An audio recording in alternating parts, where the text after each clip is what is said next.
Welcome to Rediscovering Egypt. In the 19th century, the increased intensity of tourism and excavations, as well as the outflow of antiquities to other countries, threatened Egypt's archaeological heritage. Egyptians took part in this destruction by ransacking sites for artifacts to sell, quarrying stones from ancient monuments, and removing sebak, ancient mud bricks, to reuse for their own purposes.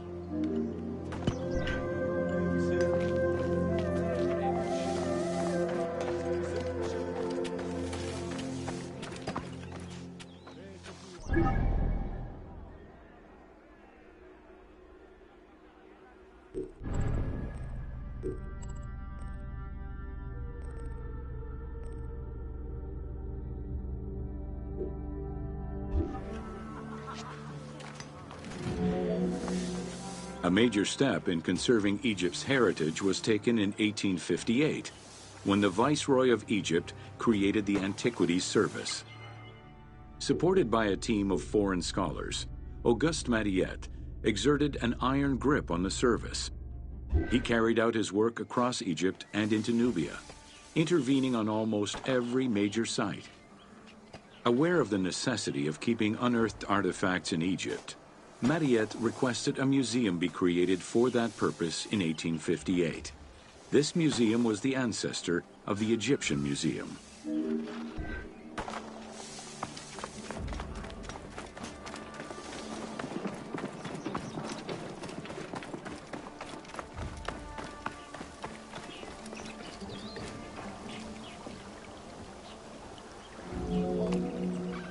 Gaston Maspero, Mariette's successor, expanded and reorganized the Antiquities Service and instigated laws regulating the export of artifacts.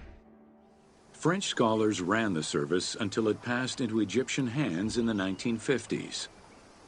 As of the mid-19th century, Egyptology was fast becoming a recognized discipline within both private institutions and learned societies.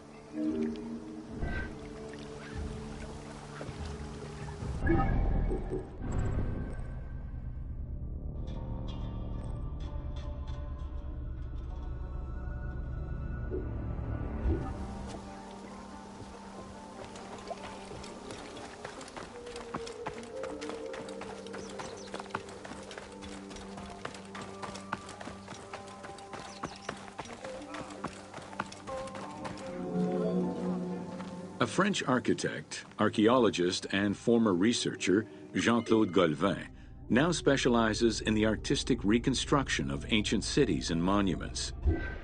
To date, he has created more than 800 drawings, which include 3 volumes focusing on the reconstitution of ancient Egypt.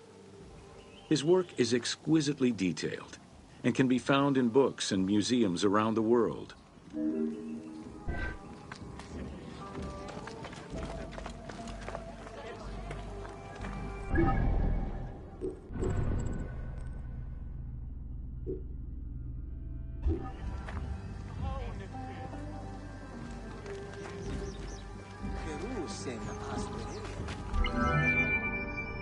The team was thrilled to collaborate with Jean-Claude Golvin in order to recreate Egypt for the game. In the 19 exclusive watercolors he created for the team, Golvin used scientific data as the base, and then extrapolated to provide a full interpretation of various locations and monuments in ancient Egypt. Both early sketches and fully rendered images were then used by the team as references while building the world of Assassin's Creed Origins.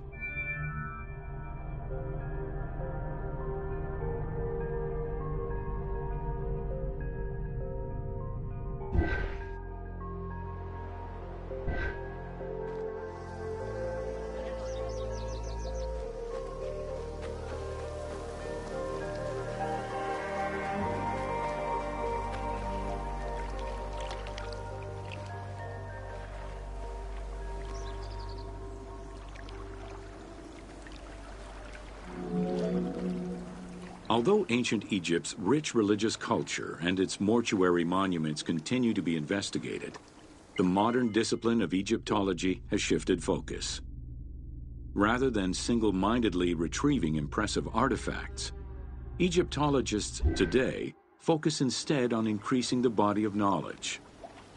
In the past, excavations took place in the field, and while that is still the case today, much of the work on Egyptology now takes place in libraries and archives.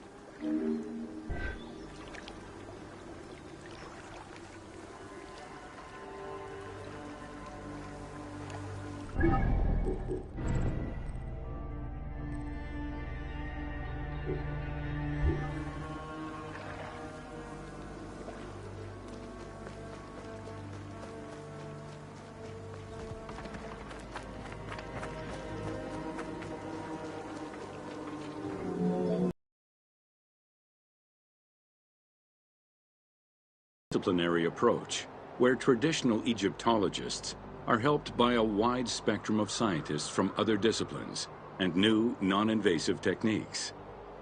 GPS data, satellite imaging, and ground-penetrating radar allow archaeologists to gain a sense of what lies underneath the ground before excavating.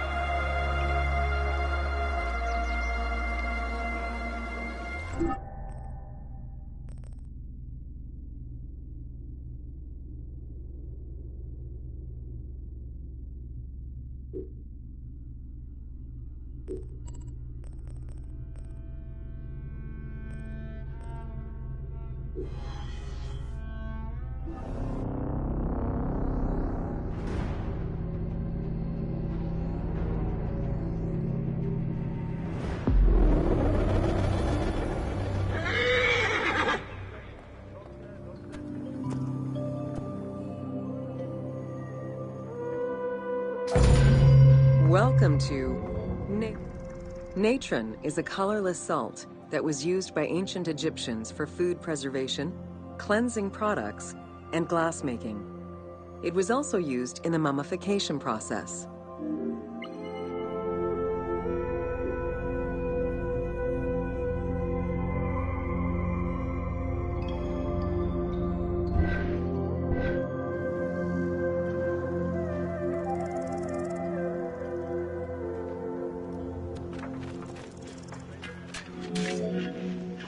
During the ceremonial embalmment ritual, the priests packed the body in natron in order to remove all of the moisture. Once the body was thoroughly desiccated, they could begin the wrapping.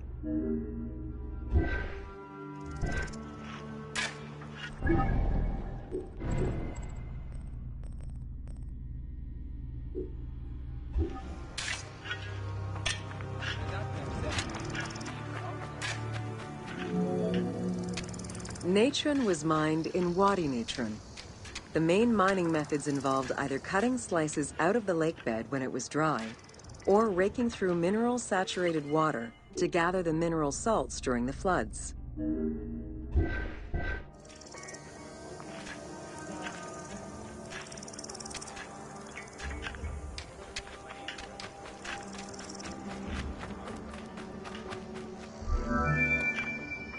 Both techniques are still used today and inspired the team in their recreation of the mines located in the mountains northwest of Memphis.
Welcome to Fauna of Ancient Egypt.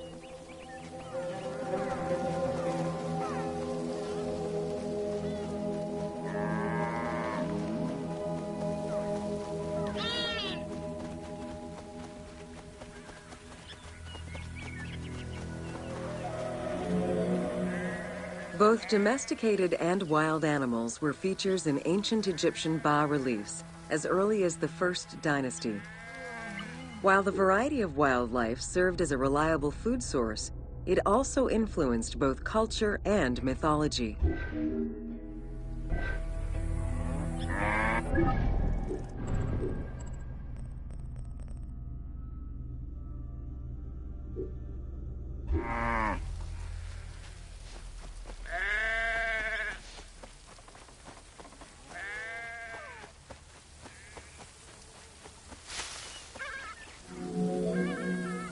Egypt's terrain allowed for a diverse range of animals, including panthers, rhinoceroses, elephants, and many variations of antelopes.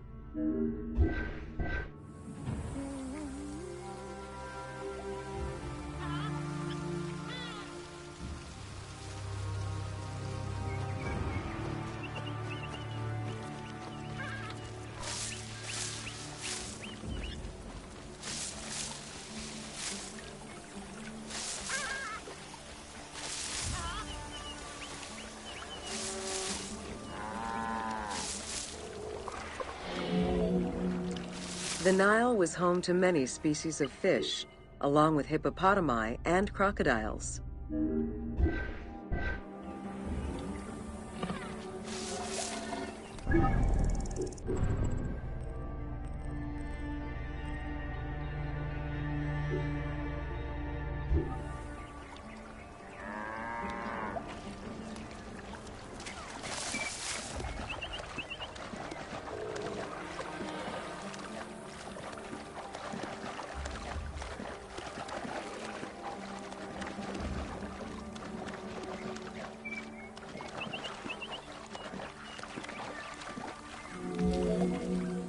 The wide variety of birds that populated the riverbanks, from raptors and waterfowl to songbirds, were all cataloged within Egyptian hieroglyphic signs.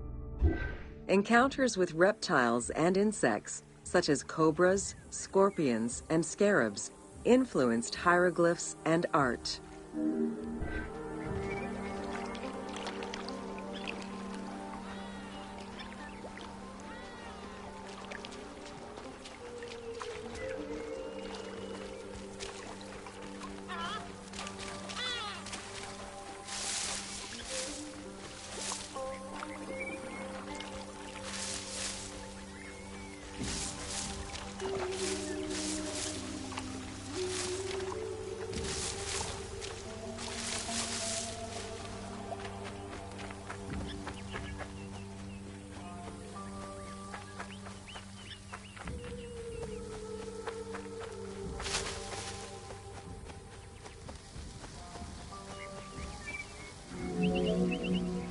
While all animals had sacred meanings, lions in particular represented power and royalty to ancient Egyptians. They were so prized by pharaohs that they were hunted to extinction within Egypt.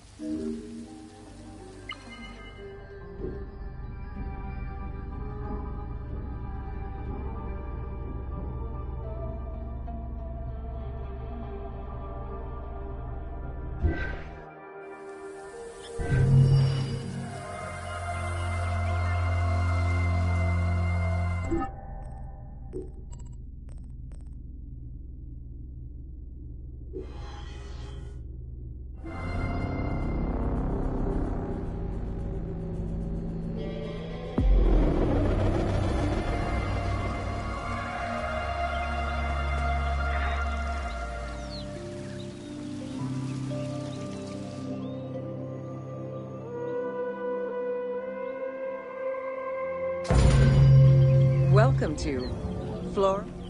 The climate and unique geography of the Nile Delta offered a wide variety of plant species. Many of these plants served as sustenance for ancient Egyptians and as crops for trade. The Nile's consistent seasons allowed Egypt to sustain itself for centuries.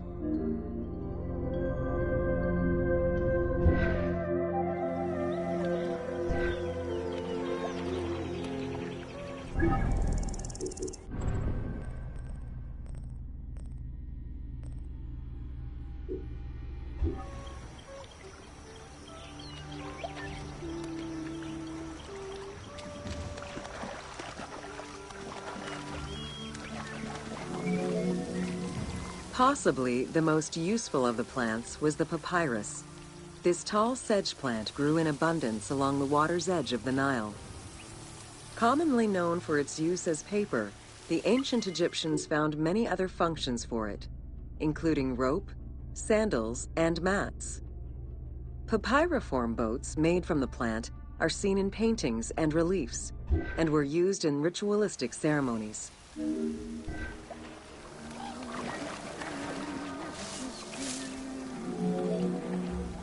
There were many types of trees along the River Nile, such as the date palm, carob, and tamarisk. The earliest fruit tree cultivated was the fig tree, followed by apple, pomegranate, and eventually olive trees during the era of the New Kingdom. Mango cultivation was the result of a late import from Asia during the Middle Ages.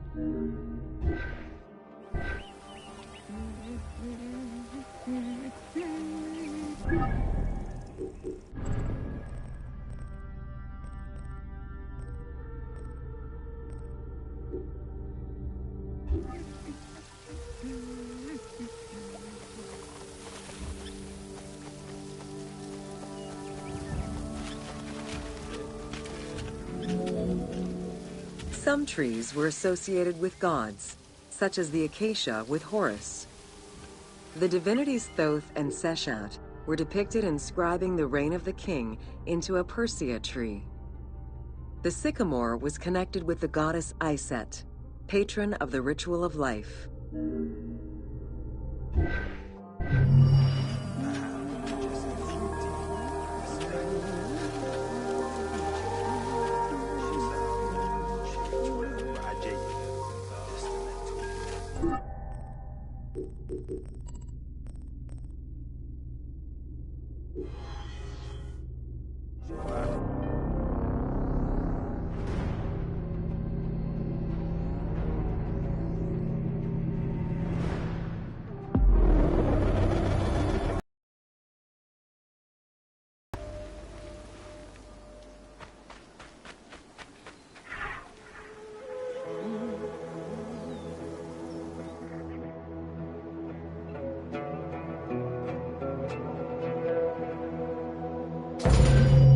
Welcome to Ancient Egyptian Hieroglyphs.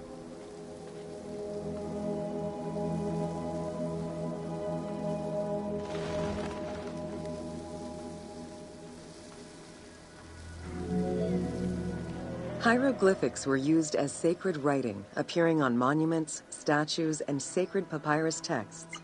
The earliest symbols that resemble hieroglyphs were on pottery dating back to 4000 BCE. This stylized form of signs and drawings was the only writing used from its ancient origins to the end of pharaonic history. Ancient Egyptians referred to hieroglyphs as the writing of the gods.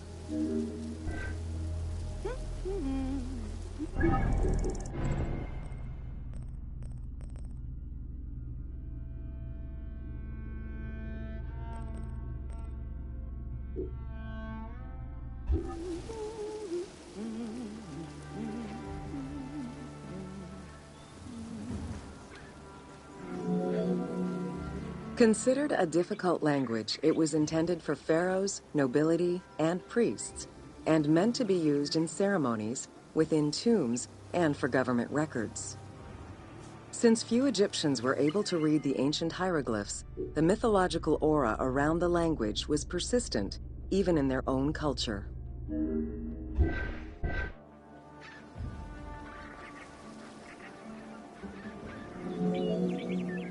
The structure of hieroglyphs offers insight into Egyptian culture, not just in what the translations say, but in the structure of the symbols themselves. They were found on tomb walls, on sarcophagi, on statues, and on pottery, and were meticulously recorded in countless ancient papyri.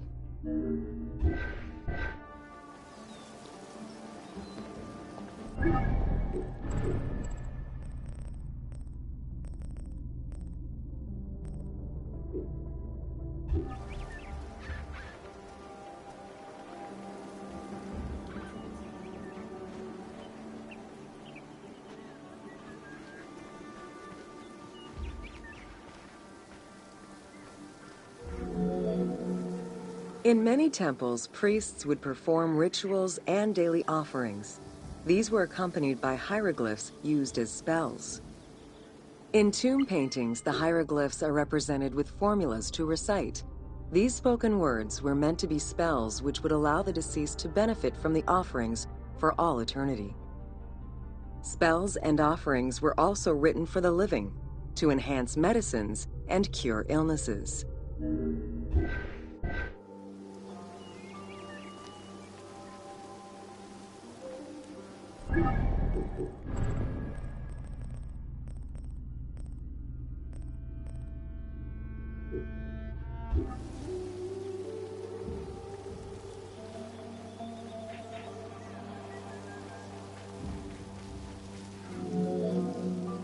The most famous of ancient Egyptian documents is the Book of the Dead. Written in hieroglyphs and hieratic texts, it depicts important spells and rituals. These spells were intended to ensure a smooth transition from life to death and allow the deceased to safely navigate the perils of the afterlife.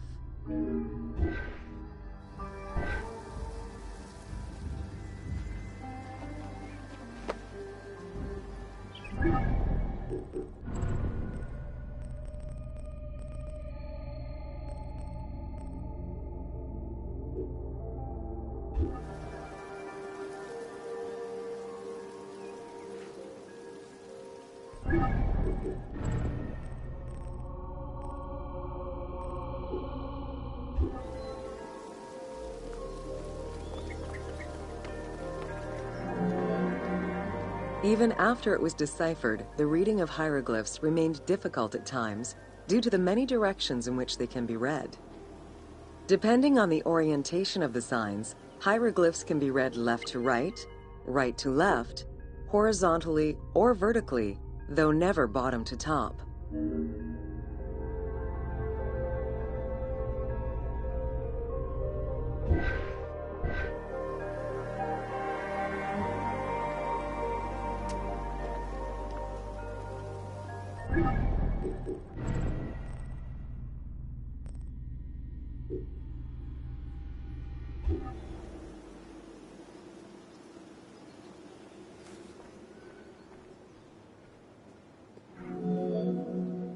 A clue on which way to read is to first notice which direction the figurative signs are facing. If a pictogram is looking to the right, then the reader is meant to start from the right and read towards the figure. Column text on a papyrus begins from the right, then goes top to bottom for each column.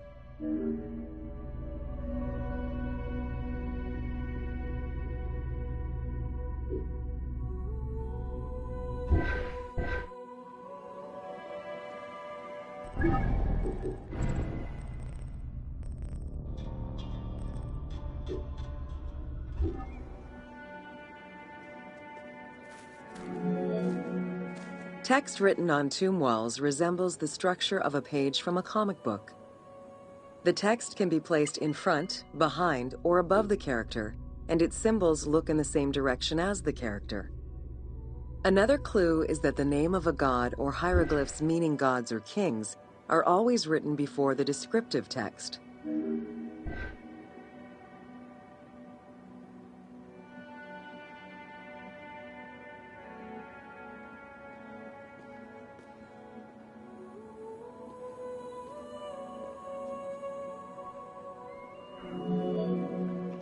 Compared to alphabetical languages, Egyptian hieroglyphs have more symbols. Confronted with the absence of vowels, the Egyptians invented a category of signs. When placed at the end of words, these signs help inform its meaning. For instance, a drawing of a lion will refer to a lion and also relate to the abstract concept of a lion as something dangerous or powerful.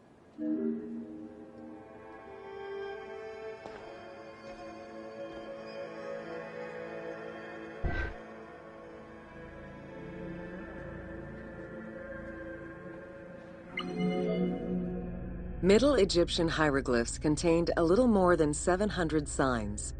By the end of the Greco-Roman period, there were 10,000 signs. Egyptologist Sir Alan Gardner created a list classifying common hieroglyphic signs and their variants.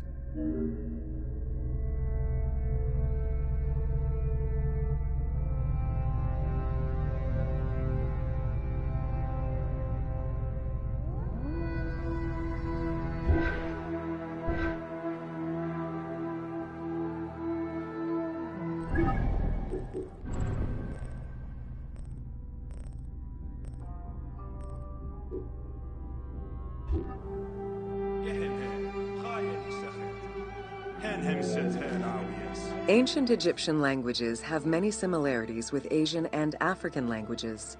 They have evolved in similar ways to the various forms of written Egyptian.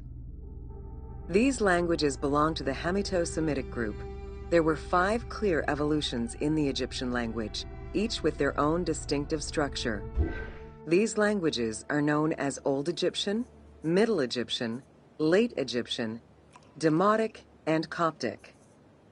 Coptic is the only living language that allows linguists to define the vowel structure and to distinguish different dialects.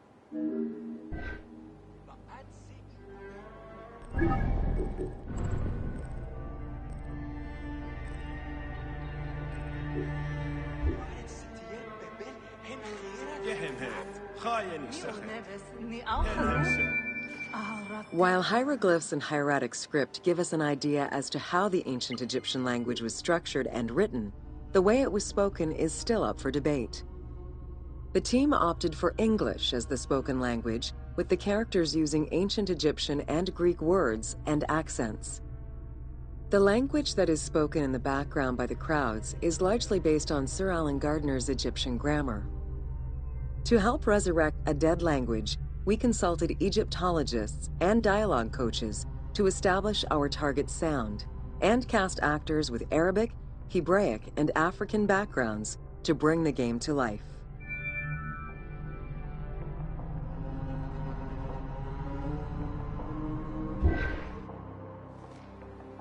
خروية تبقى قوت امني بوخيات عمد كيف مينتك كسوي خرجس يمنتي ميو نابس مي او خروف هن ست هن تر انا نيسو خت عبشتما تاخد احسن جسد فوتي نسح خدي خدي شساو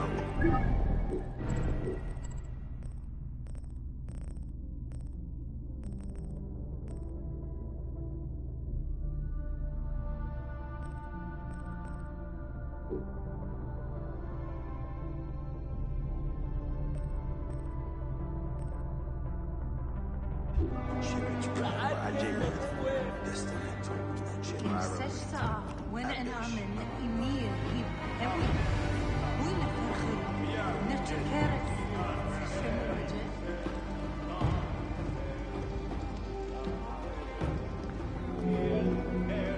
After Alexander the Great's arrival in Egypt and the establishment of his reign, Greek became a language used by the governing bodies. The inability to read hieroglyphs caused resentment among the Greek population. It's from this tension that the Rosetta Stone was created.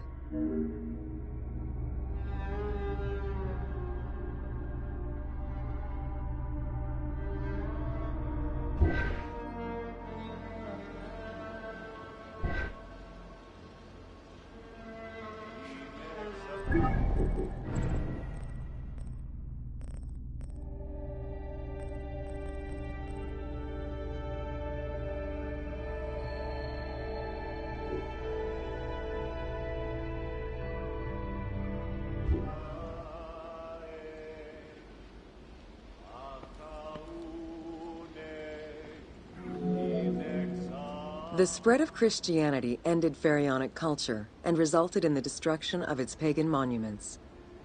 This also marked the end of hieroglyphic writing and understanding.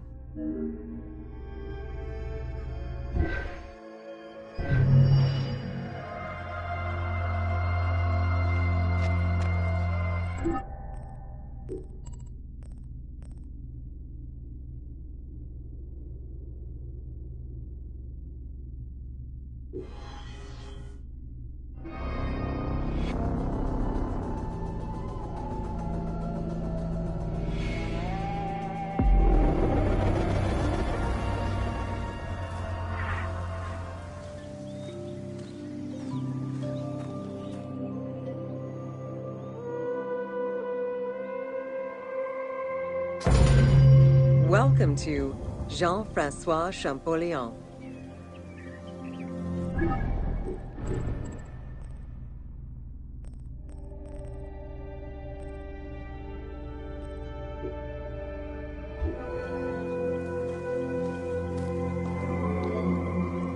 Between the 5th century CE and the Renaissance, knowledge of hieroglyphs was entirely lost.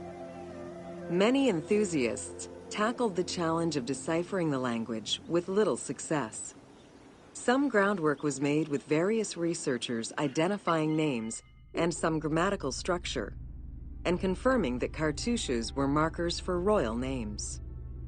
They were still missing a critical piece of information that would eventually be revealed thanks to the discovery of the Rosetta Stone.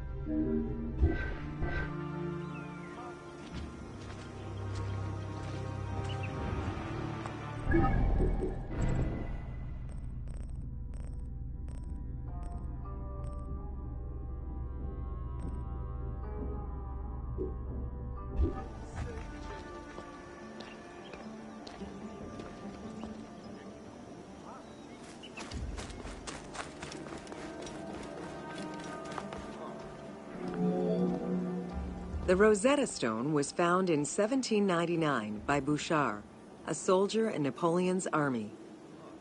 The stela dates from 196 BCE, written in ancient Egyptian and Greek with 3 scripts: hieroglyphics, Demotic, and Greek alphabet.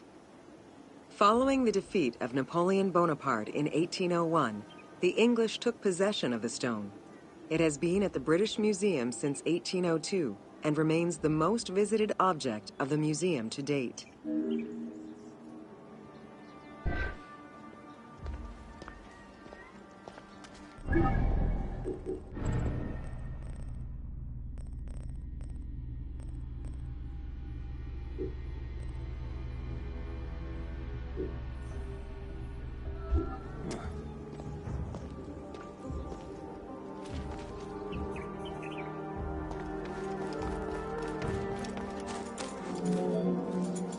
The first translation was of the Greek section only in 1803.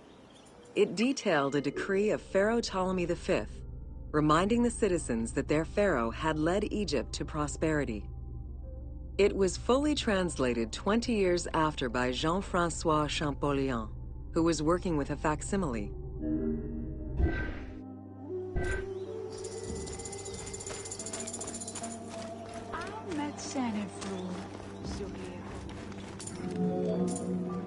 Through his studies of the stone, Champollion was able to make a critical observation that would unlock the whole mystery: that hieroglyphics were not only ideograms, but also phonograms. Hieroglyphs consist of phonetic glyphs, single characters, and logograms. Essentially, they are a combination of phonetics, alphabet, and full words, which in total form a language.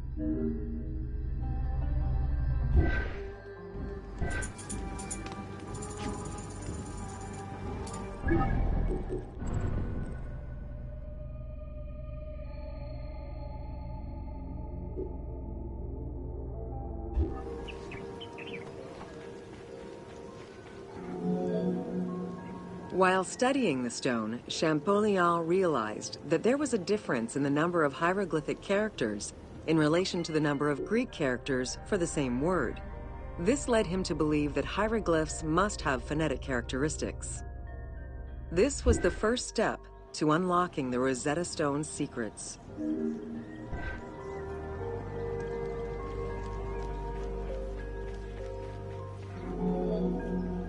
To prove this theory, Champollion began identifying Egyptian rulers' names and then compared their phonetic pronunciation to the Greek version. For example, Cheops had been the Greek name given by ancient chroniclers to the owner of the Great Pyramid, Khufu.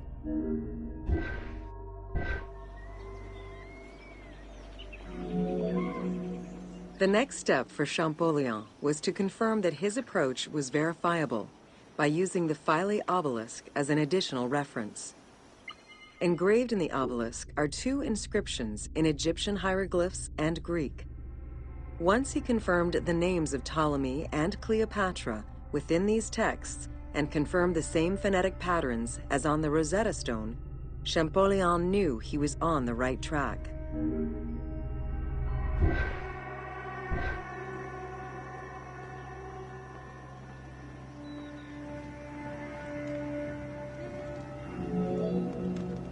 Champollion had already mastered several ancient languages when he took on deciphering the Rosetta Stone.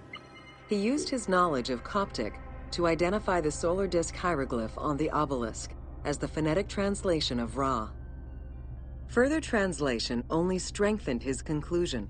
Egyptian hieroglyphs encompass the alphabet in both phonetics and determinative ways, which means that the symbol represents the word itself.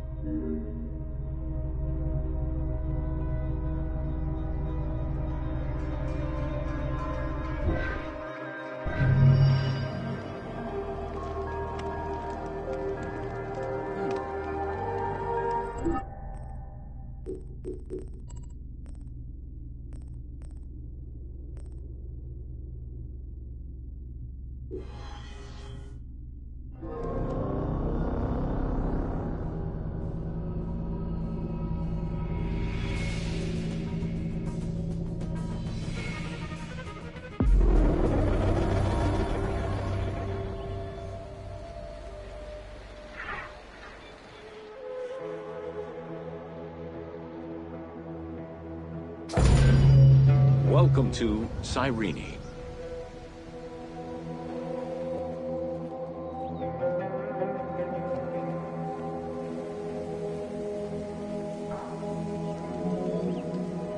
Cyrenaica stretches across the coast of northwest Africa. It was known as Pentapolis in antiquity, a reference to the 5 main cities that formed the Greek colonies.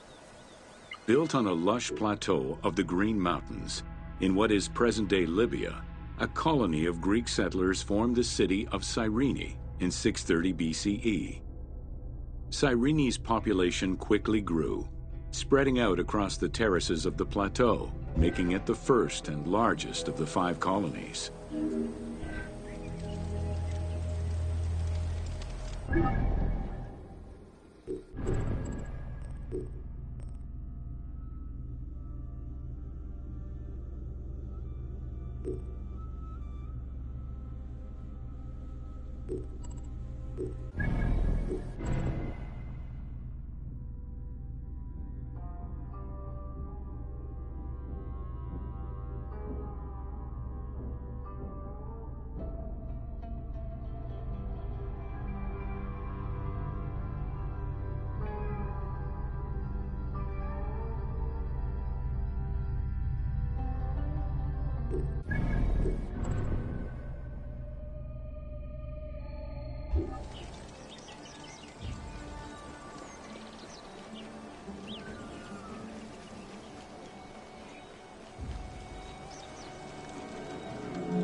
The city of Cyrene was founded by Batos Aristotle, guided by the Oracle of Delphi.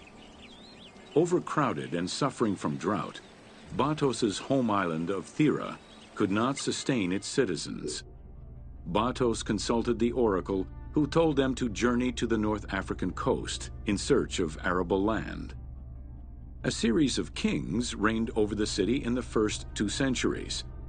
However, rebellion eventually ended the monarchy, and henceforth, the city was governed by the aristocracy.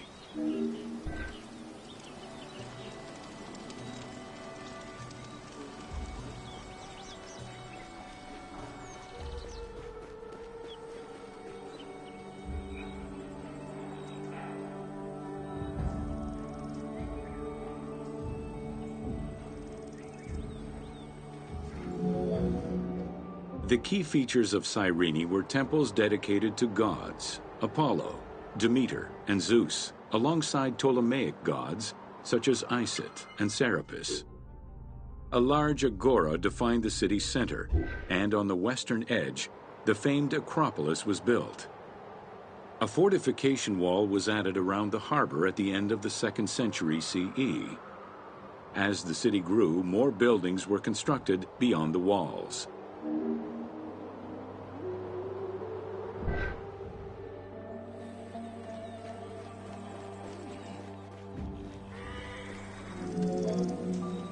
Under Roman influence, Cyrene became an economic powerhouse, rising in status throughout the Mediterranean.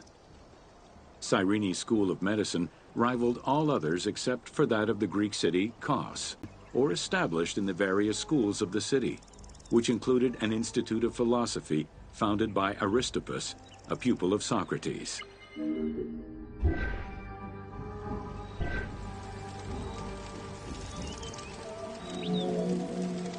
From 115 to 117 CE, there was a revolt in the Jewish quarter that greatly damaged the city of Cyrene. Over time, a succession of battles, poor management of its silphium crop, and earthquakes eventually took their toll on the city. It was completely abandoned in 365 CE.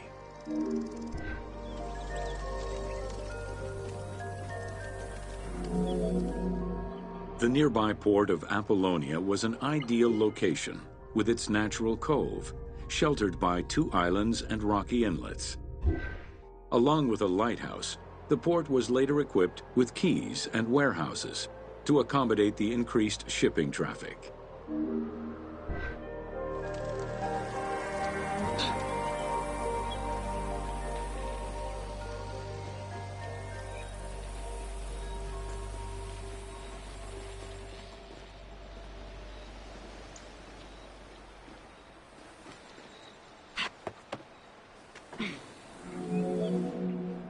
With its success as a commercial trading port, Apollonia surpassed Cyrene to eventually become the capital of the Pentapolis. A number of earthquakes gradually shifted the city, causing many of its original structures to sink. Some of its ruins can still be seen underwater.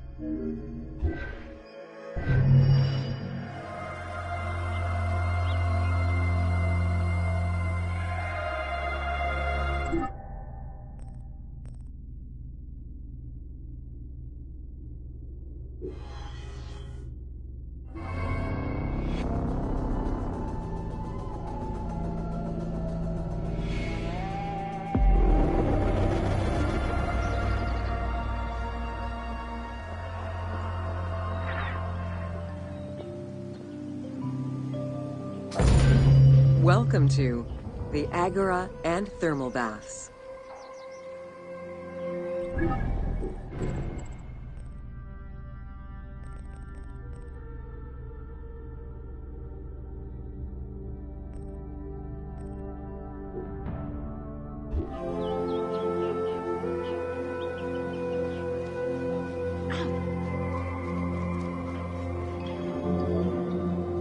Cyrene's Agora was the public marketplace and political hub of the city. Its central courtyard was open to the sky, while market stalls and shops ran along the sides, some neatly tucked away under long-roofed colonnades. As in other Greek cities, the Agora included a central hearth, known as a Prytaneum. This place served as Cyrene's official embassy where guests were welcomed to the city.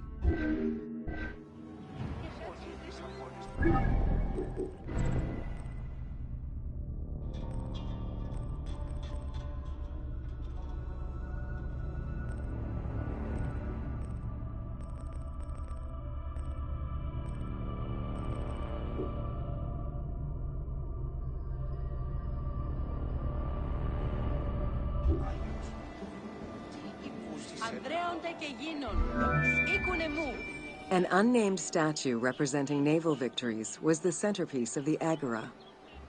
The statue's female figure likely represents Nike, the goddess of victory. It was likely very similar to the victory of Samothrace, which currently resides in the Louvre Museum and served as a reference for the team.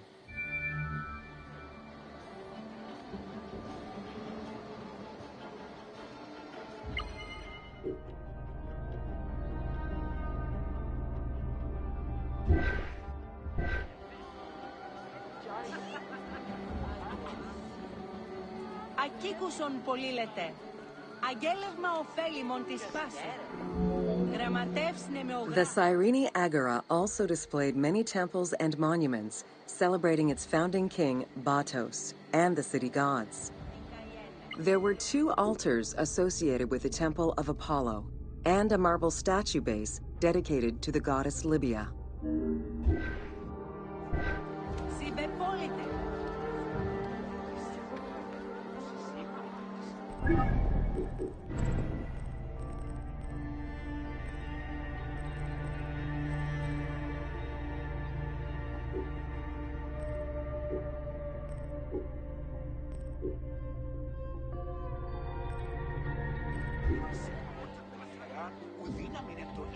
Άνθρωποι αγαθέ, ακούει με ο διπός δενάστρε. Υπερπίδα των αρτάνιν. Πάλι. The civic buildings included a law court complete with an archive library that would have housed legal documents and other papers essential to the city's governance.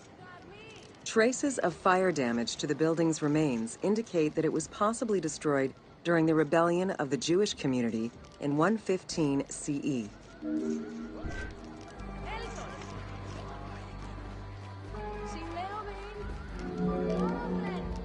Public baths were common in Roman and Greek cities, and Cyrene held true to this tradition. 2 thermal baths from different eras were discovered among the ruins. An inscription at the entrance of one of the baths is presumed to be attributed to the owner. It dates the building to the Hellenistic period.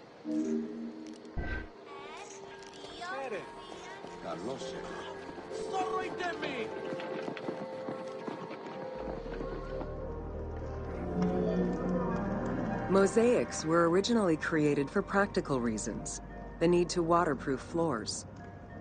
Imported by Greeks in Egypt and Cyrenaica, the designs represented either scenes from daily life, marine fauna, or mythological figures. In addition to traditional Greek motifs, they also integrated concepts specific to Egyptian culture, such as the Nelumbo. The best examples of mosaics recovered to date, however, come from Alexandria.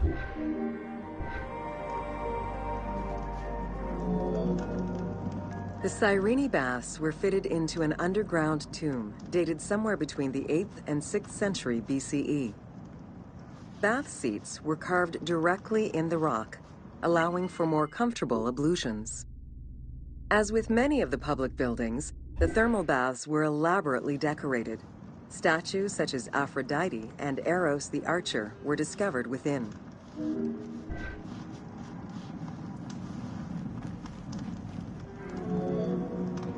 The Frigidarium, a pool of cold water, was the first room visitors entered. It was followed by the Tepidarium, or tepid water area, and then the hot water room called the Caldarium. Water for the thermal baths was sourced from a natural spring. Burning stones were deposited into the water to create steam as required. The flowing water of the spring ended in a cistern and fountain referred to as the Aqua Augusta.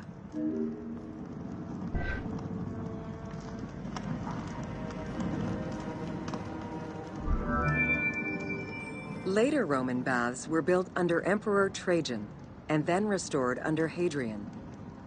After the earthquake of 365 CE, they were replaced by baths of Byzantine design, with stones from the old thermal baths used in the reconstruction.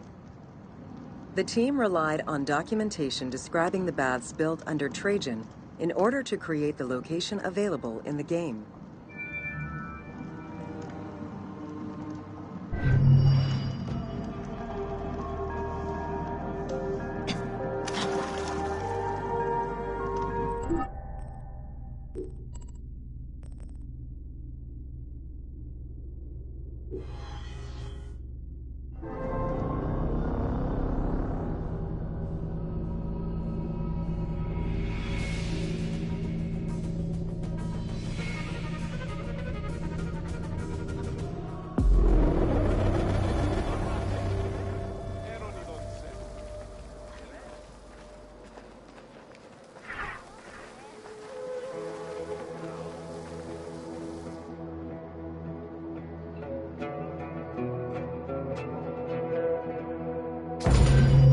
Welcome to the Temple of Zeus in Cyrene.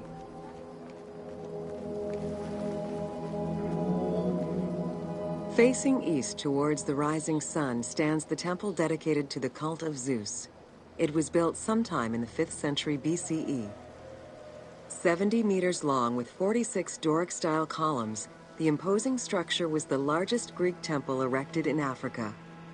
It was only slightly larger than the Parthenon and the Temple of Zeus in Olympia.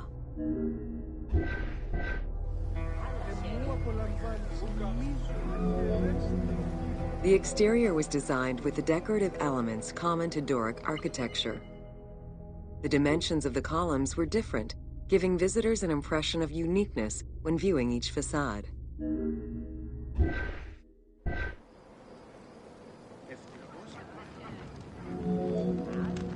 After the temple was destroyed during the Jewish rebellion, Emperor Hadrian had it reconstructed. He chose not to rebuild the outer portico, but did restore the new Corinthian columns in marble. The temple was later completed under Marcus Aurelius.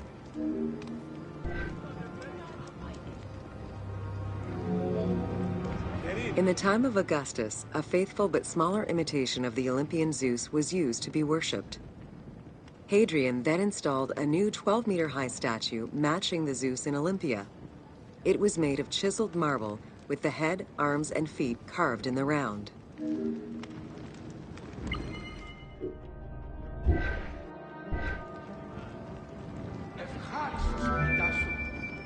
Archaeologists confirm that there was a monumental statue of Zeus in this temple, though experts remain divided on whether it was one of Zeus or one more specific to the cult of Zeus Ammon.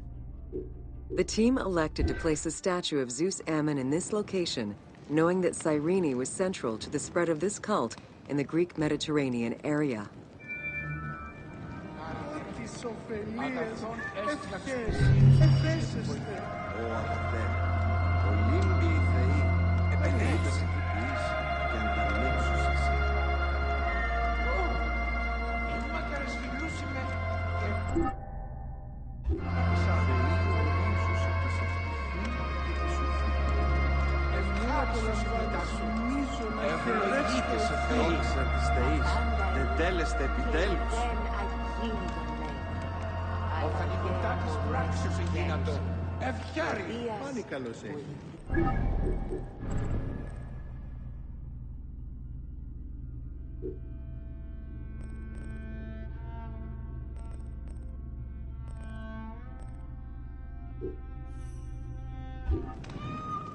Φεύγουμε συμφορά. Γαλήνεσον την καρδία τε. Ευλογείτε σε Θεή. Κράτας την ψυχή. Θεή, εώρα κάνει. Ευχαριστώ, Θεή. Μεγίστη χάριν δόκηση, ευπράτη. Ο θανημωτά της πράξεως εγίνατο. Ευχάριν. Ο κόσμος ούτως...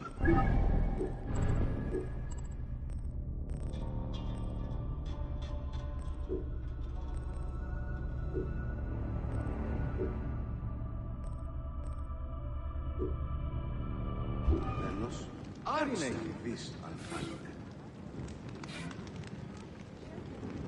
Χάριν έχει.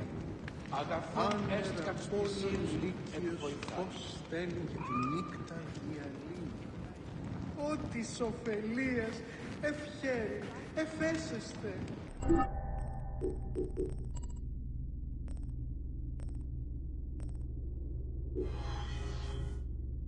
Άλλας.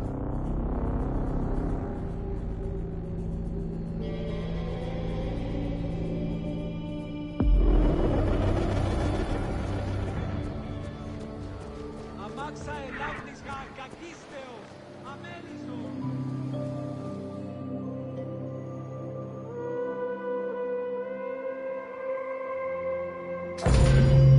Welcome to Important Monuments of Cyrene.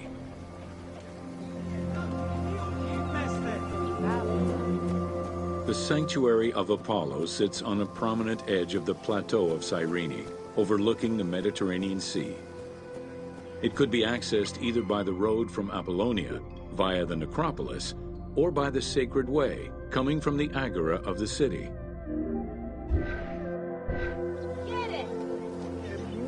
εμφάνιση μείζωνα χαιρέστε ευχήν. The abundance of temples and statues throughout the city reflect the various Greco-Roman and Egyptian cult influences over the centuries. Temples dedicated to Apollo, Cyrene, and Zeus stood alongside those of Ptolemaic gods, such as Serapis and Isis. Numerous fountains were decorated to represent other gods, including the city's namesake, Cyrene.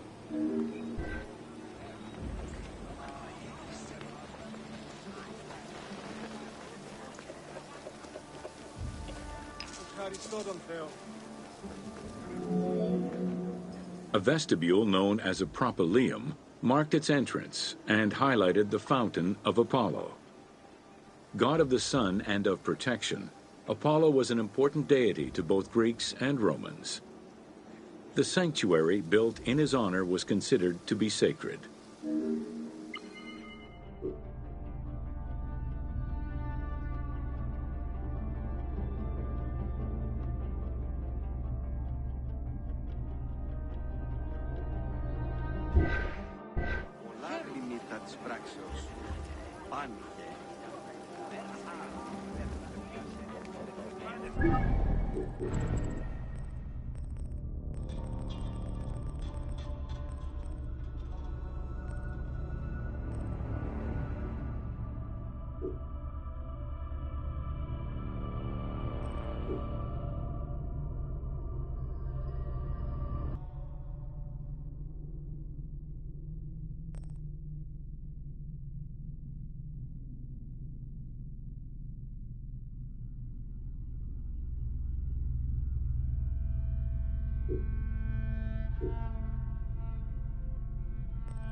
The imposing temple was built on a natural cornice, stretching more than 200 meters in length and roughly 50 meters in width, and was surrounded by a vast Doric colonnade. Sections uncovered by archaeologists indicate restorations to the columns were made between 115 and 116 CE.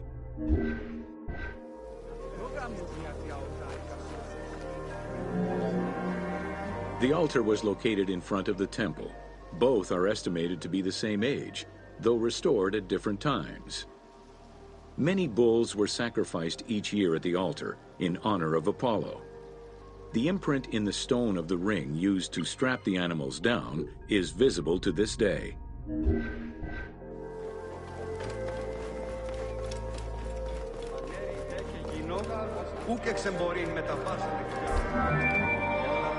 Carved during the Roman era, the Apollo Cytharide was discovered near the temple. It is considered an important archaeological find. The statue of Apollo was in pieces when it was uncovered. Remarkably, most fragments were found, and the restored statue is currently at the British Museum. The team extrapolated the statue's final look based on the current partial reconstruction, and placed it inside the temple to reflect the patron deity of the area.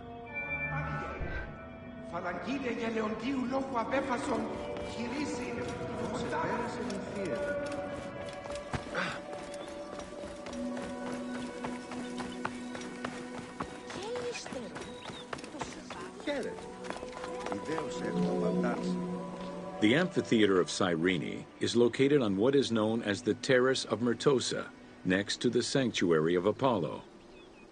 It was built on top of the old theater in the 2nd century. Originally used as a stage, the theater became an amphitheater once the taste for Roman gladiatorial entertainment reached the city.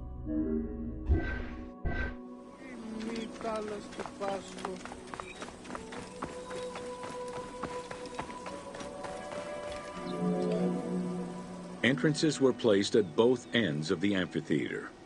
A wall replaced the first 2 rows of bleachers as protection from the array of wild animals in the ring. The tunnel used for the parade of beasts and gladiators circled the arena, unlike the Roman Colosseum's tunnel, which was beneath the amphitheater. The basement and corridors accommodated both the gladiators and the animals, and included lifts that raised the traps into the arena's center.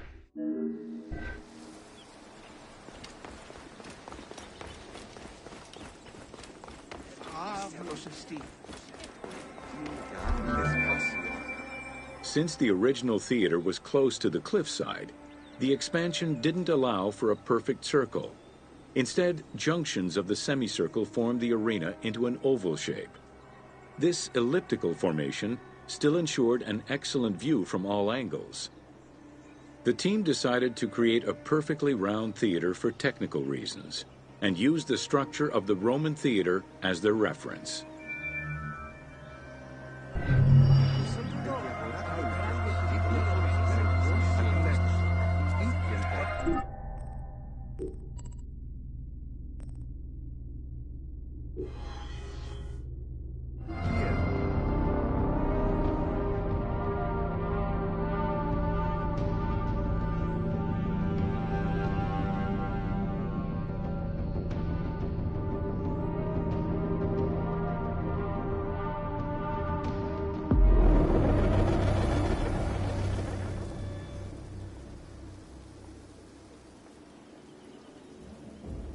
Δόξα της Θεής, τετέλεστε επιτέλους.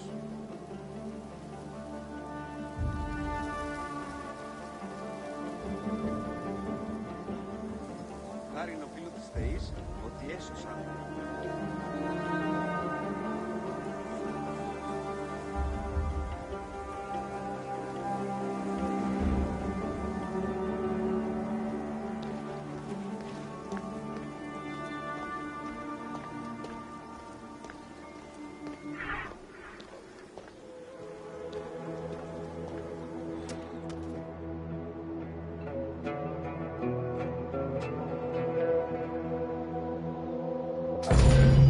Welcome to the Acropolis of Cyrene.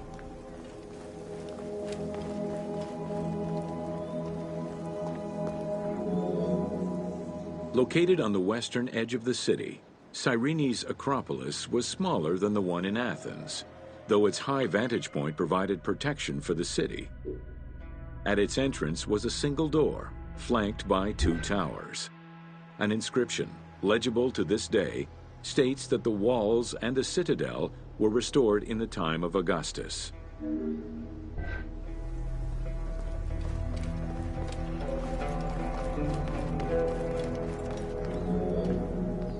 A number of statuettes have been excavated from the site, including one of Berenice, the daughter of Magus, the king of Cyrene, and half-brother of Ptolemy II.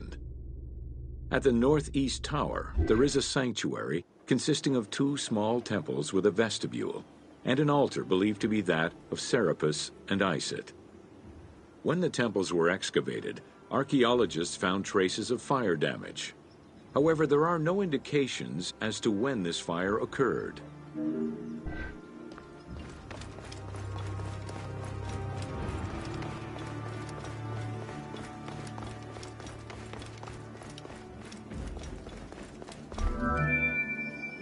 In the 20th century, a fortification was built above the ward to defend against an invading army. It covered the ancient remains of nearby Roman houses entirely, and archaeologists have yet to fully excavate them.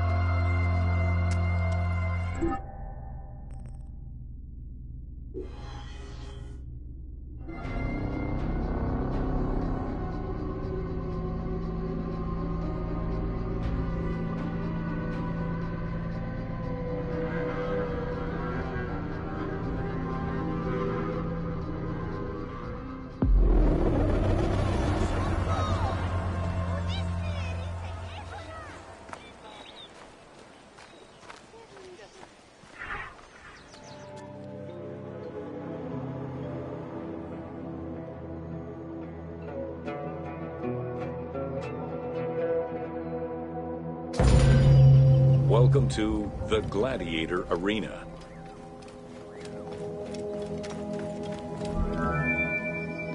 While gladiators would not perform in Cyrene until later in the Roman era, the team decided to include a gladiatorial arena for two reasons.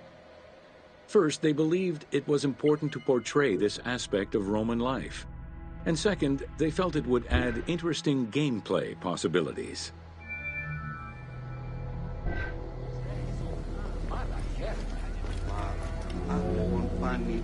The first gladiators to enter the arena were prisoners of war. It was a spectacle of violent clashes between men and against wild beasts that lasted nearly 1,000 years.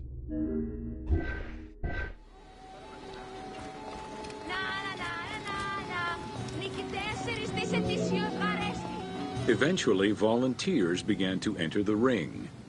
For status and money, many of the more skilled combatants increased the quality of the entertainment. Thus, the profession of gladiator came to be. Bound by contract to the master of the gladiators, the fighters were fed, trained, and guarded in barracks.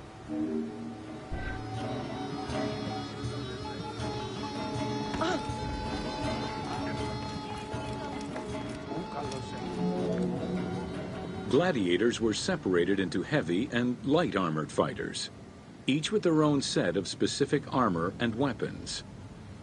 Organizers often had two audience-favored factions face each other in combat.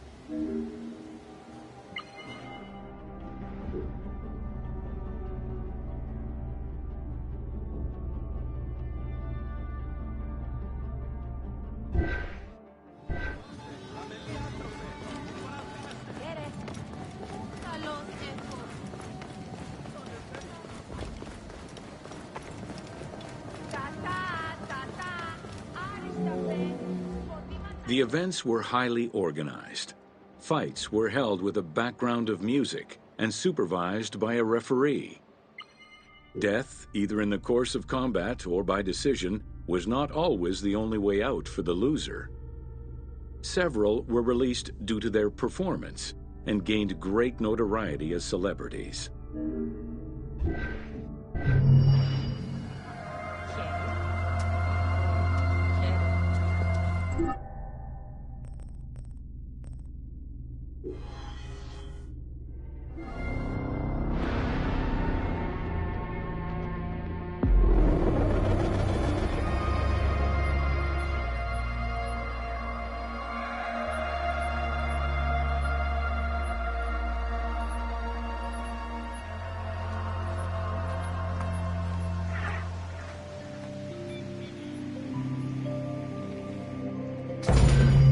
Welcome to Major Exports of Cyrene.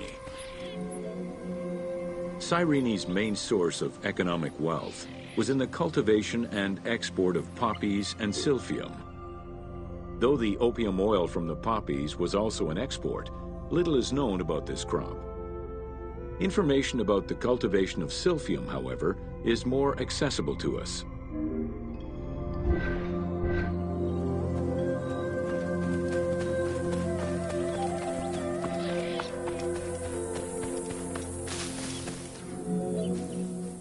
Silphium, with its yellow flower, was considered a gift from the sun god. Grown solely in this region near the Mediterranean Sea, silphium extract was exported at high prices and was so crucial to the wealth of Cyrenaica that it was depicted on their coins.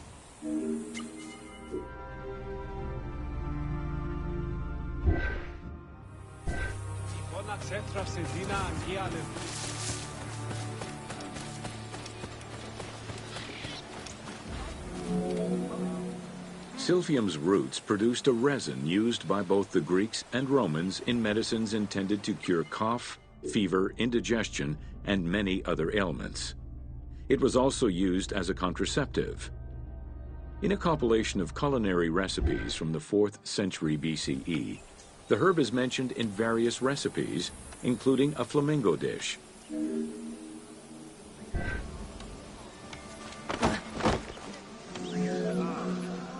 High demand, overexploitation, and possibly a shift in climate all contributed to the eventual extinction of silphium. The last mention of it dates from the 4th century CE, and to this day, no traces of this plant have been identified.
Welcome to The Origin of the Pyramid.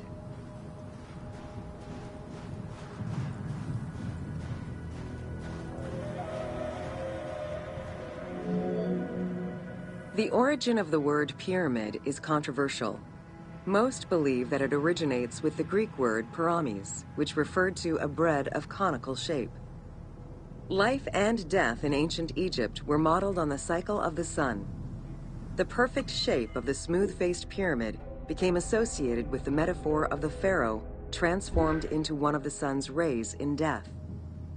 Pyramids represented the Benben, the primordial mound of the Heliopolitan creation myth. These stories permeated every aspect of Egyptian life to a greater or lesser extent.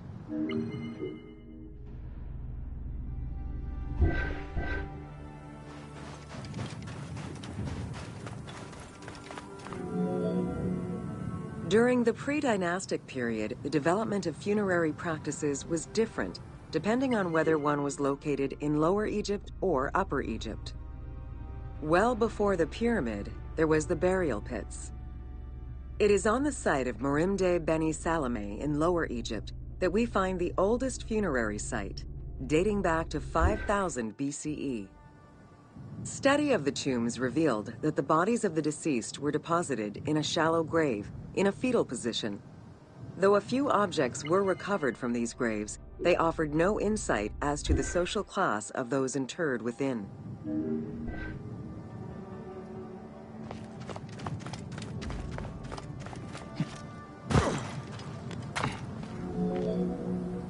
In Upper Egypt, pre-dynastic practices are easier to study, but reveal more complex funerary rites. They are divided into two cultural phases, Badarian and Nagada. The Badarian phase ranged from 4400 BCE to 3800 BCE. Small necropolises were discovered on the outskirts of villages, revealing the emergence of a funerary cult. The bodies of the deceased were lowered into an oval grave and covered with goat or gazelle skins. Items needed in everyday life were added alongside the body.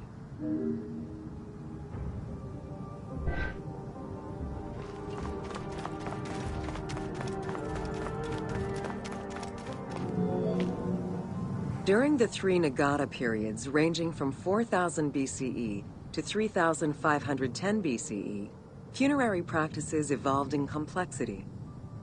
The shape of tombs changed from oval to rectangular, mimicking the homes of the living. The size of the burials increased and funerary items became more stylized and numerous. Tombs gained complexity, with masonry, wooden veneers, or raw bricks added to strengthen the structures. In time, socially stratified necropolises emerged. For example, in Hierakonpolis, the elite and commoners had separate necropolises.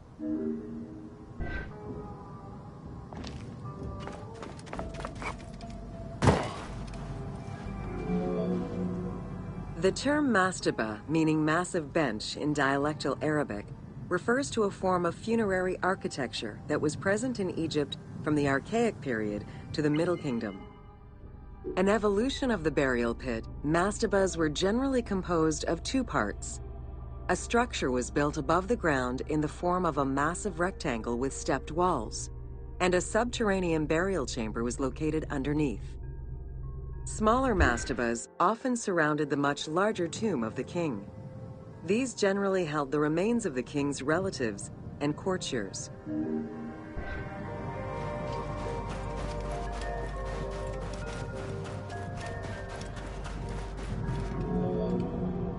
The arrangement of the substructure of the mastaba evolved during the course of the Old Kingdom.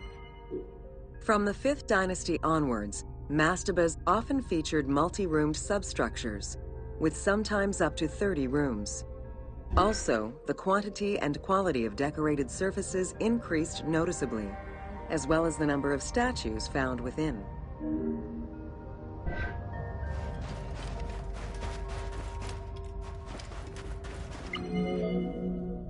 The 6th dynasty would see art used to its utmost.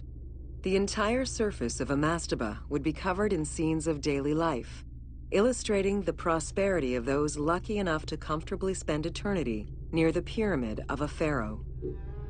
The best example of this type of mastaba is the tomb of Mereruka in Saqqara.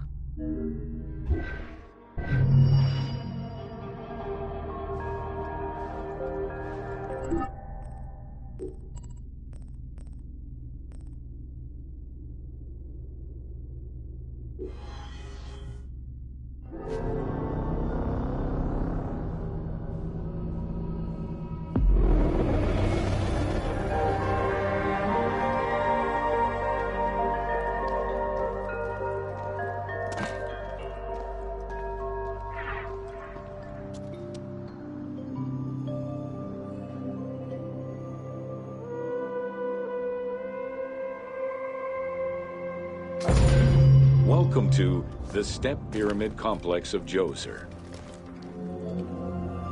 The Step Pyramid is at the center of an enclosed complex, comprised of temples, models of palaces, and artificial constructions, all built for the afterlife of Pharaoh Djoser. The funeral complex itself covers 15 hectares and is located on the highest point of the Saqqara Plateau. It's clear from the elaborate detail and scale of the complex that this was a technological marvel of its time. The only fragment of information regarding the design plans of the complex was discovered on a section of stone containing an architectural sketch of a vault.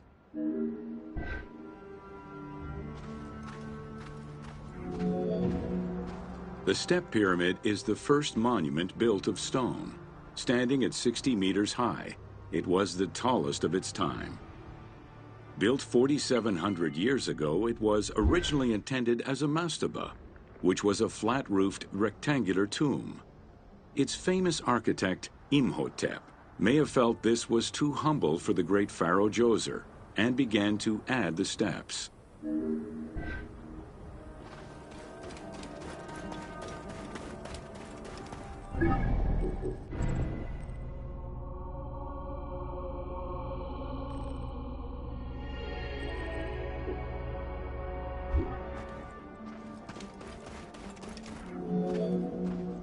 The Step Pyramid complex is enclosed within a 1,600-meter-long wall that is 10 meters high.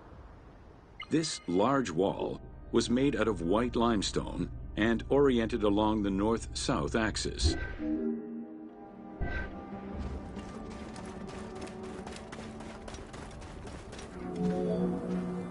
While there are 14 doors, only its eastern door was intended to accommodate the living.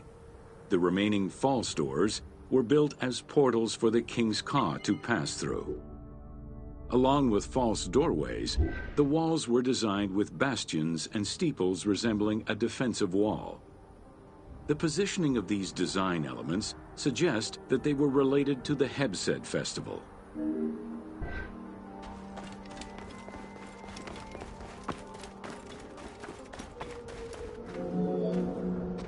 The only real entrance into the complex is at the end of a long, narrow passageway. This enclosure has a stone canopy carved to resemble wooden logs. At the end of the passage is a large opening. Meant to resemble a doorway, it has carved doors and hinges that are permanently open and immovable.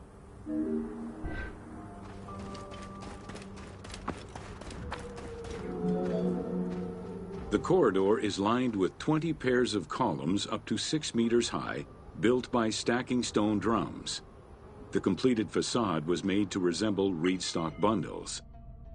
Traces of red paint were found on the columns, along with black paint on the support walls. This would have had the effect of blending the walls into the shadows to give the red columns the illusion of standing on their own.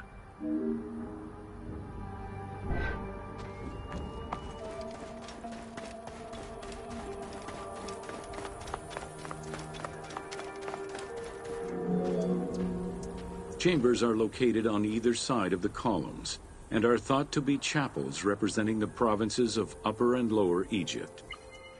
According to some Egyptologists, the arrangement of the rooms may be symbolic of jurisdiction and judgment.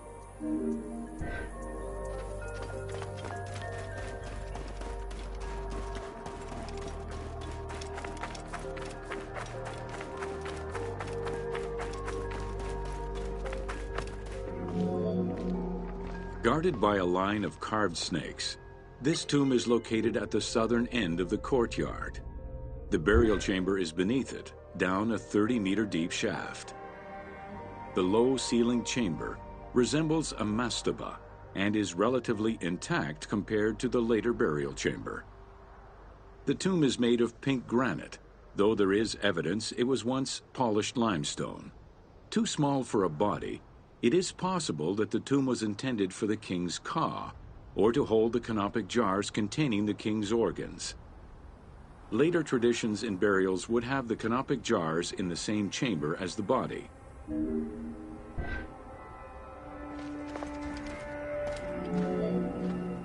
A polished limestone staircase leads west from the tomb to underground apartments.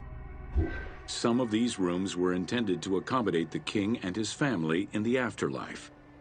Many large jars of pottery were found, including some that still had deposits of beer, milk, and oil inside them. The false doorways are decorated with reliefs of the king taking part in rituals. In these reliefs, he is seen carrying agricultural tools, running, and performing a ritual for the reanimation of the deceased.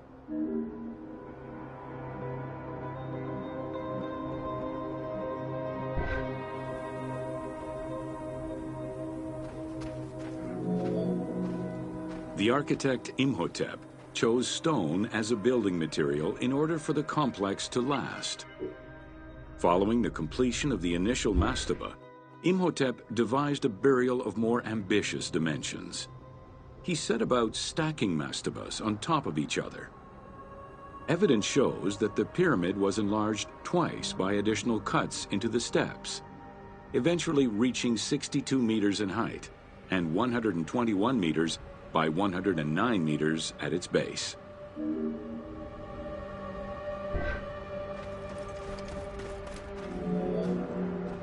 A staircase allowing the pharaoh to enter the divine world was represented by a tiered pyramid, oblong in shape, completely enveloping the original mastaba. The pyramid itself is a solid structure. All of the chambers and tunnels are beneath the structure.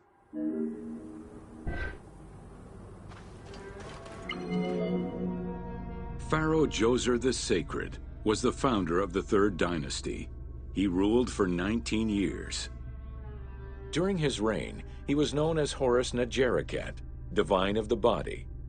He was given the name Djoser several centuries after his death as a sign of respect, and he is regarded as one of the greatest pharaohs of Egypt. An apocrypha was drafted in his name during the Ptolemaic period, 2,500 years after his death.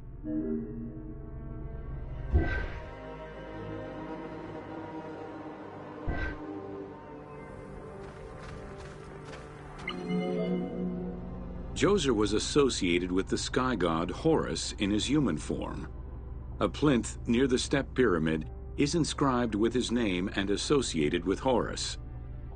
He was the first to reside in Memphis, making it the central hub of government for the region. Djoser was known to have built many temples and monuments before the complex at Saqqara. The funerary complex was the first of its kind and would mark Djoser's greatest architectural achievement.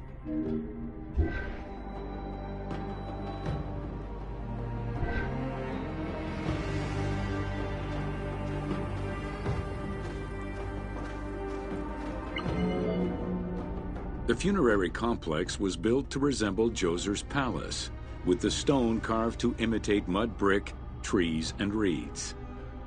Creating these details and softer textures in hard stone would have been a time-consuming, labor-intensive task. Much of the complex is designed to accommodate the Hebsed festival, allowing the king the ability to affirm his rule even in the afterlife.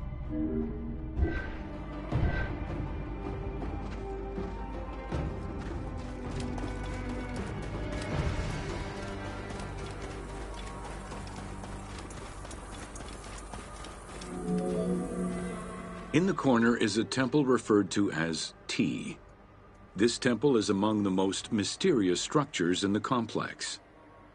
Its outer facade is plain, while inside it is decorated with intricate jed pillars and carvings. It's possible that this place was intended to be where the Ka of the king materialized, symbolically visiting the platform of the Hebsed courtyard from the afterlife.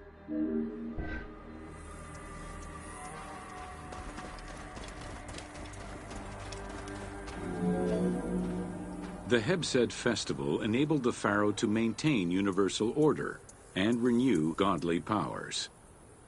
Through a series of trials and religious rites, such as dance, offerings, and visiting the sanctuaries of various deities, the ruler's vital force and divine nature was confirmed. The celebration was meant to represent the ruler's jubilee and would take place every 30 years, though the deadline was not always followed.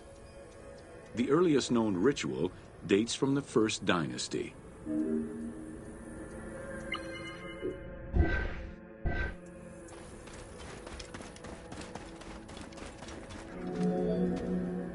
Within the complex of Djoser, southeast of the pyramid, is a dedicated space for this essential ritual to be performed by the king even in the afterlife. The Hebsed courtyard is lined with false chapels and equipped with a platform featuring two staircases meant to represent Upper and Lower Egypt.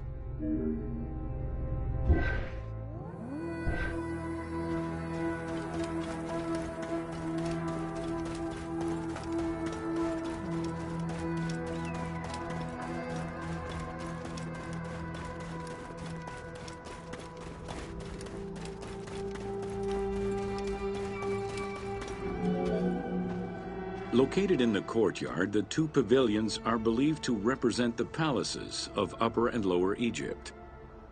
Rectangular in shape, the two replica structures face one another. Their facade is similar to the chapels of the Hebsed ceremony, with column crowns carved to look like falling leaves. Because Queen Hetep-Hernepti and Princess Inetkas's names were discovered on a stela near the pavilions, it is thought that these funerary chapels were intended for them.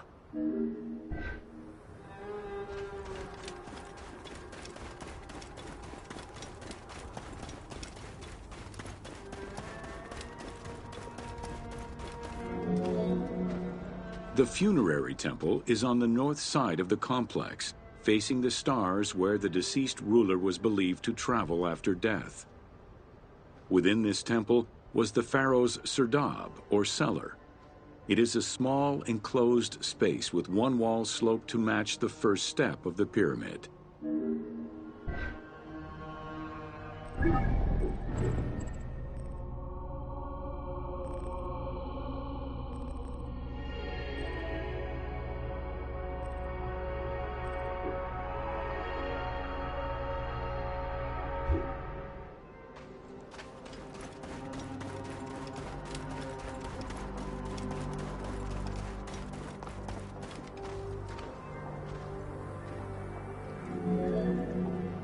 The north wall has 2 observation holes.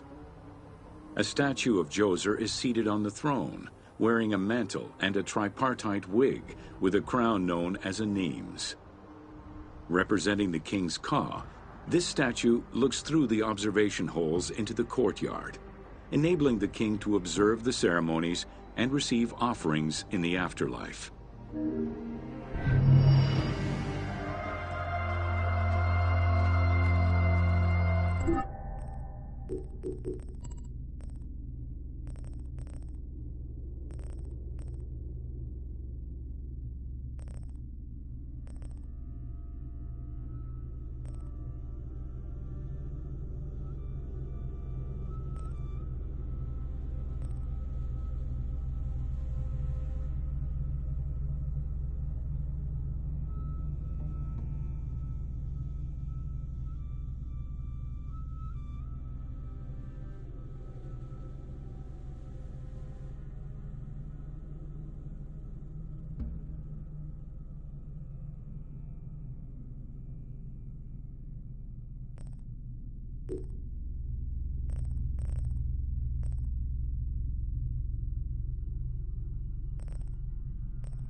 Welcome to Inside Djoser's Step Pyramid.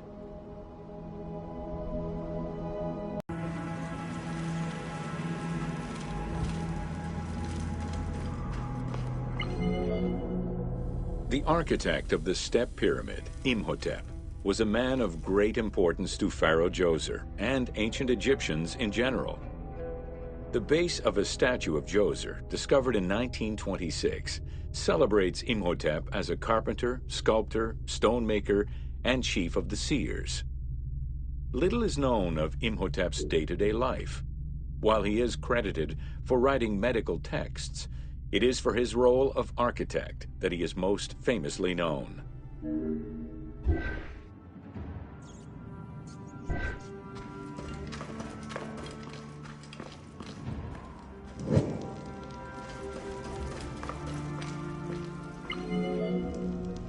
From the design of the pyramid to the elements within the complex itself, Imhotep set out to create something that would immortalize his king. An architectural achievement, the Step Pyramid was made from stone blocks instead of mud brick. It was the first time Egyptians built a monument of that height. Imhotep explicitly intended for the stone to reflect natural materials. The funerary complex of Djoser remained famous throughout the centuries and millennia, and its great architect, Imhotep, was deified by ancient Egyptians during the late period.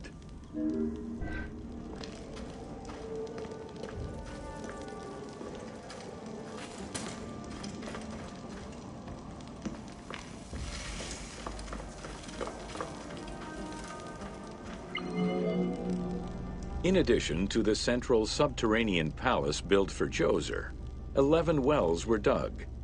Each went to a depth of 33 meters and connected with a horizontal gallery extending for about 20 meters. The first 5 galleries were intended for members of the royal family.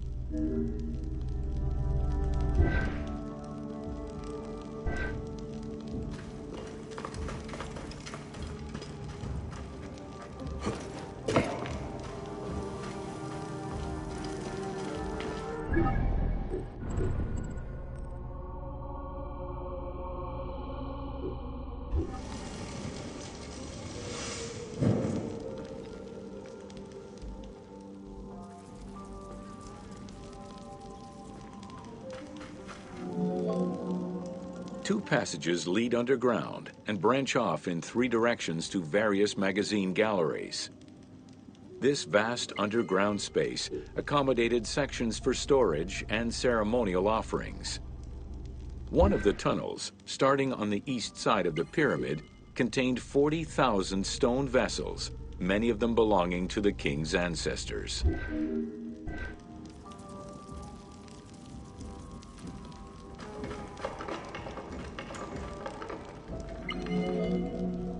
The burial chamber of Djoser is located at the bottom of a 28-meter deep central shaft. According to Egyptologist Jean-Philippe Laure, the chamber was originally made from polished blocks of limestone, while its ceiling was decorated in five-pointed stars. At some point, however, the limestone blocks were replaced entirely by pink granite blocks, leaving behind only fragments of limestone blocks decorated with stars.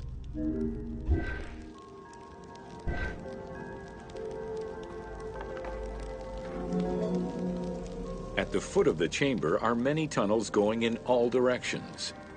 This maze of tunnels, galleries, and chambers stretches over 5 kilometers. There are a number of dead ends and false doors. They may have been intended for the afterlife, rather than to fool thieves.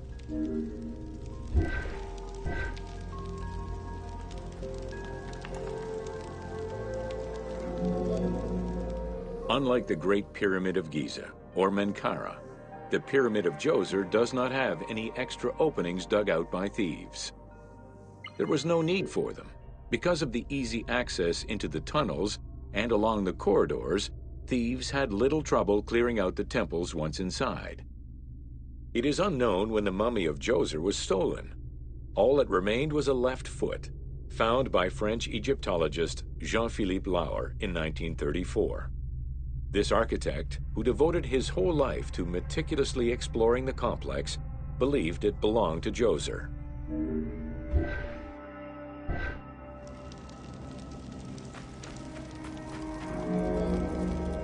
The Pharaoh's apartments, also known as the Blue Chambers, are decorated with blue-green tiles meant to imitate the reed matting that covered the walls and windows of his palace. The stone is carefully curved and painted to look like the rolled mats of open doorways and curtains.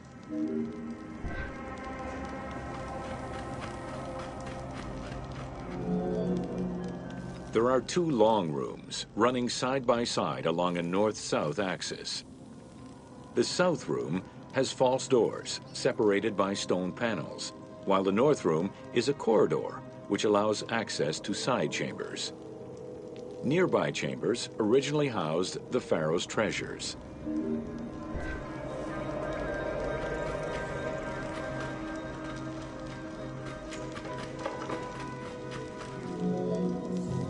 The door frames are made of fine limestone and carved with the king's name. As in the south tomb, reliefs are carved into the doorways. These reliefs show the king performing rituals and visiting divine sanctuaries for all eternity. Their interiors are fictive additions made by the team to add to the wonders of the tomb. It is clear from the elaborate detail and scale of the complex that this funerary monument was a technological marvel of its time.